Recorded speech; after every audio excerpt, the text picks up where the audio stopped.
समय आता है तब रिक्वायरमेंट ये होती है कि आप उसको अधिकतम सब्जेक्ट को कम समय में पूरा करो। परीक्षा में 2 दिन पहला प्रतिशत वाली परेशानी ले बैठा है सवाल मिला इसके हमें, तो 2 दिन पहला पूरा प्रतिशत मिलायो तो रिवीजन ला लो कौन करे। इसलिए नियम ये कहता है कि 2 दिन पहले आपको मोटे मोटे सारे पेज ऐसे घुमाने पड़ते हैं, बड़ा बड़ा वर्ड घुमाना पड़े, ऊपर हेडिंग जोड़ने पड़े, पर लाइन टू लाइन पढ़नी शुरू करी तो एक रजिस्ट्री जो है। इसलिए कहते हैं कि परीक्षा के टाइम में, परीक्षा से पहले दिमाग बहुत तेज गति से दौड़ता है, उसकी क्षमता बहुत होती है, और परीक्षा हॉल में तो क्षमता इतनी अधिक होती है तो घोड़ो दौड़े आज। परीक्षा हॉल में व्यक्ति का दिमाग सबसे तेज दौड़ता है। उस समय आप नोटिस करोगे कि अगर एक बिंदु भी पकड़ में आता है ना पूरे प्रश्न का, तब भी हम उसको कहते रुको इसको करेंगे अब। अगर बिल्कुल ही सुना हुआ नहीं है तो हम उसको कहते हैं यार ये पता नहीं कहां से आया है, नहीं तो ना पे बेगुई पढ़ा मोटी ये प्रश्न है तो करे ओढ़ो। क्यों? ये कॉन्फिडेंस कहां से आया? मस्तिष्क बहुत तेज दौड़ता है परीक्षा में। इसलिए मैं कहता हूं कि सिलेबस याद भली मत हो, बस पूरा पढ़ लो 4-5 बार, तब भी परीक्षा हॉल में पढ़ा हुआ आते ही आप उसको कहोगे इसका ये उत्तर है। बिल्कुल ही जैसे छोड़ दिया, बिल्कुल ही छोड़ दिया, फिर वहां तो वो बिल्कुल सुना हुआ ही नहीं होगा आपके। तो ऐसी स्थिति में आप उस प्रश्न को अटेंड ही नहीं कर पाओगे। और अगर 4-5 बार कोर्स पढ़ लिया और मान लो कि आप है वो उसके बाद में, अब 4-5 बार कोर्स पढ़ने के बाद में जब परीक्षा में जाओगे और आपके उसके 3 शब्द भी पढ़े हुए आ गए ना, तब भी आप उस प्रश्न को बहुत शिद्दत से करोगे और पूरी जान लगाओगे उसके अंदर, मुझे लगता है। और ऐसे प्रश्न आप सही भी करके आते हैं।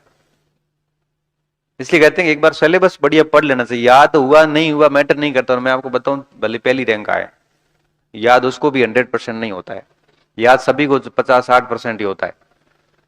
बस पढ़ा हुआ होता है तो 15-20% सवालों गैस पावर से कर लेता है, और ऐसे करके वो अपना चयन सुनिश्चित करता है। इसलिए सारा कोर्स अगर पढ़ लोगे तो अपने आप में एक बढ़िया काम हो जाएगा। ठीक है, तो ये सारी चीजें करना।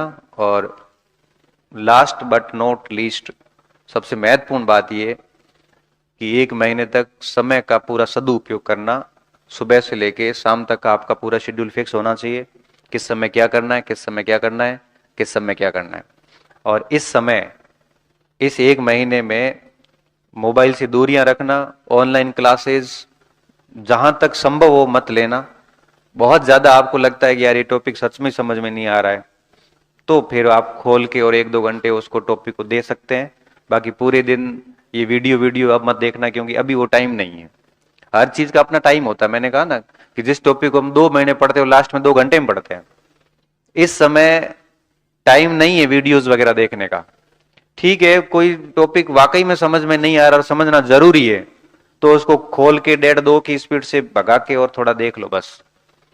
अब ये ऐसा समय आएगा 1 महीने तक, अब यूट्यूब के ऊपर मैराथन, संग्राम, लड़ाइयां, झगड़े शुरू होंगे, प्रहारन वगैरह, जागरण, रात्रि जागरण, एड़ा है कई है।